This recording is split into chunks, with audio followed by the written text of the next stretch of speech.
"Is this your mother?" said the doctor, standing over the boy's grandmother. "No," I replied. "It's the boy's grandmother. I was hoping I could leave him with her.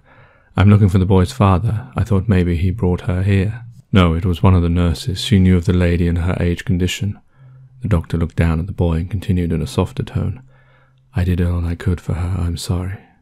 "Don't worry, mister," said the boy. "I think it's better she's dead now." The doctor looked up at me with strange eyes. I looked at the boy to avoid the presumed line of questioning that this situation might pertain to. The doctor then took us for some routine blood tests. After doing so, after about an hour, he came back with the results. He told us that we both had the disease carried by the fog, the genetic radiation chemical weapon that's sole purpose was to destroy certain DNA strains, but unfinished was wiping out all strains of DNA, or so it was believed. But many were still alive whilst the disease stayed dormant, maybe preparing the death that was to come. We don't really know what will happen next. Some people have died, but the death happened so rapidly it's hard to do any kind of test to map the changes in the DNA that causes the death. Some have had strange dreams and white flashes, some hot temperatures, influenza-type conditions. It really depends on the individual's DNA. "How come some live, some die?" said the boy. "I don't know, no one does. It seems to be random. Some look healthy, have stronger DNA or immune systems, but still they are the ones that are taken." "Taken," I said. The word seemed strange in connection with this juncture. The doctor continued. "We have been taking blood samples and doing tests for about 2 weeks now, but I've been able to find anything. I've tried to contact other hospitals. I get no answer. Of those I've made contact with, they too have no more to add. I fear that we might find any cure too late." "Do you think there might be a cure?" "It was a man who made it. Surely man can unmake it." "I'm not so sure. Man's propensity for evil seems sadly far more natural than his will to do good." "Were you born a cretin?" "Excuse me," I said. "Were you born with a hyperactive thyroid, as I have none of your records, and your blood tests show an indication of it?" "No," I said. "I will have to give you some tablets later then, if we still have any in the store." "Thanks," I said, thinking that this was the least of my troubles. The doctor told us to sleep upstairs, and so we did. Whilst the boy and I lay down to sleep, I thought about the deep impact of the doctor's results of our blood tests. Whilst without the knowledge one could persuade oneself we were perfectly all right, but once those results were pronounced, it was sealed forever. I woke in the morning to another strange dream, which I related to the boy in order to bring a smile to his face. I saw the old single red bus I had driven, which I was driving, dressed in the clothes I wore then, and there at the back of the bus, instead of the last 2 rows of seats, was a piano, its keys being played by the young boy. The voice of the song was not his, but his lips synced, like mine, to the words that followed. The song was an old favourite, Paul McCartney's "Your Mother Should Know." As this jolly melody played, the bus passed by lots of people who would notice my red bus, that would turn in a flashing multicoloured swirly psychedelic display. Occasionally I would be on the piano, shaking my head joyously to the tune, whilst the young boy drove the bus through the roads lined with big yellow flowers. At all times the boy and I were full of fun and joy, and it seemed as if we were in our bus, spreading to all we passed, as in front was all grey, behind the colour was being filled in. The boy was laughing at my dream. I didn't tell him the rest, which veered away from the jolly dream, as not everyone on the street was happy with our jolly song.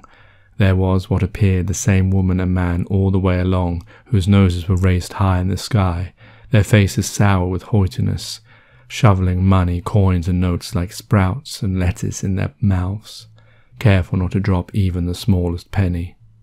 What the dream pertained to I am not sure, for the boy and I did not, as it were, bring joy to all we passed, but maybe it expressed my feeling of having an almost adopted son with me, and like in the real world there are always some people who think they are better than you, that look down upon others' happiness with sourness and disdain.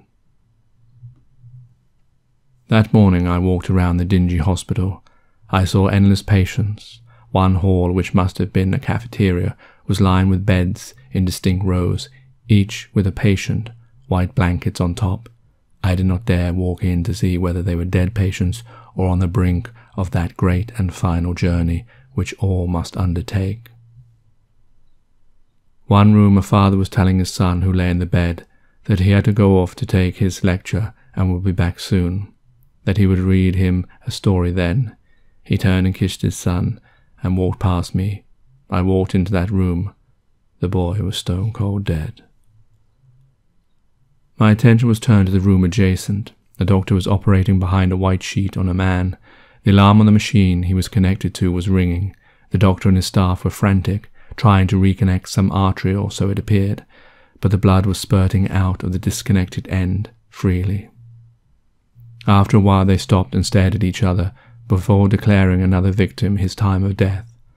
I wondered to myself whether the patient, who had, I was told afterwards, been conscious moments before they had been forced to operate, whether he had felt his death, whether in that moment of death he felt himself falling, unbeknown to us.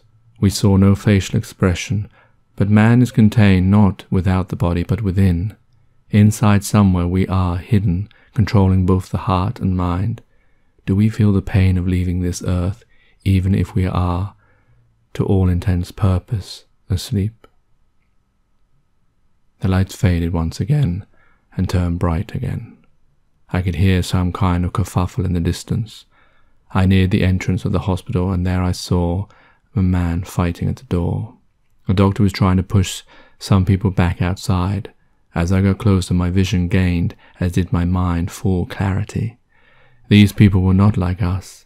They looked burnt and crisp, but their actions, the way they would stare, and their eyes seemed bright white. As I entered the situation, I saw one of the men who was fighting with the doctor. Whilst doing it, he turned his head, leaning upwards directly at me. I saw his white eyes shining, but a blank expression on his face. His teeth then grimaced. These people reminded me of the tramps that I befriended and then had attacked me for no reason. There were more people who had almost become zombies. Their DNA structure had been altered by this disease, making them mindless thugs, whose only wish was to kill anything they saw that was different, a race purge. The doctor, meanwhile, and some others with him, some looked like patients, pushed the zombified tramps out of the building, closing the strong doors behind, but their banging fists were heard constantly. The doctor turned to me. I knew from his face, which showed no real fear, that they had experienced this before, which later in the night he would tell me over a cup of tea. It's not the first time. They keep coming back. We had to kill 5 of them last time. I even opened one of them up, taking samples, etc., but I can't find anything that would lead anyone, in my profession at least, to tell the difference between them and us.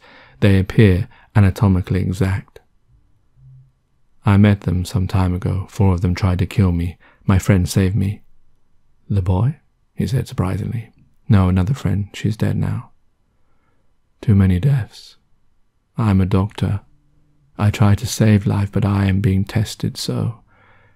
They seem to be slipping through my fingers. It's like I'm trying to catch an ocean, only to drop most of it at my feet, and to be covered in the waves of their blood.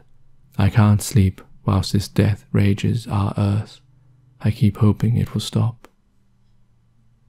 The doctor stood up and removed from his back pocket his wallet, and inside it had 4 pictures, which he laid out on the table in front of me. This is my family. My wife, my 2 children, my mother, my father. All of them I haven't seen since this all started. The phones aren't working anymore. I can't leave these people to even go and find if they are alive or dead. Whenever I close my eyes, I see their beautiful faces in my mind. I see clouds over the top of a high mountain and us running about, throwing frisbees. I miss my wife. I promised her I'd always look after her, that we'd grow old together. And here I am, stuck. I feel like I'm serving everyone else, and no one serving me. I'm sure they're all right.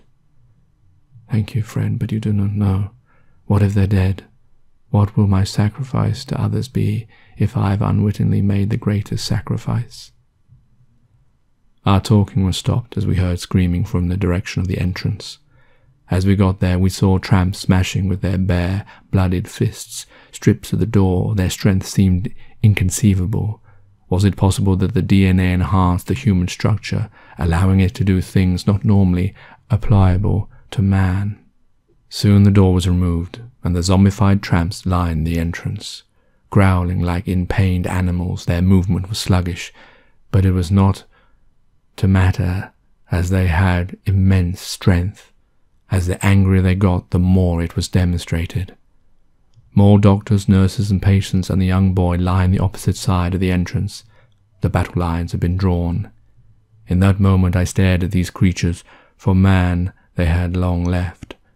The time seemed to slow to a dull pace, and their noise I could not hear, but their faces, distorted and animalistic, the mouth roaring open, their fists clenched like a weapon, no pain felt despite the blood.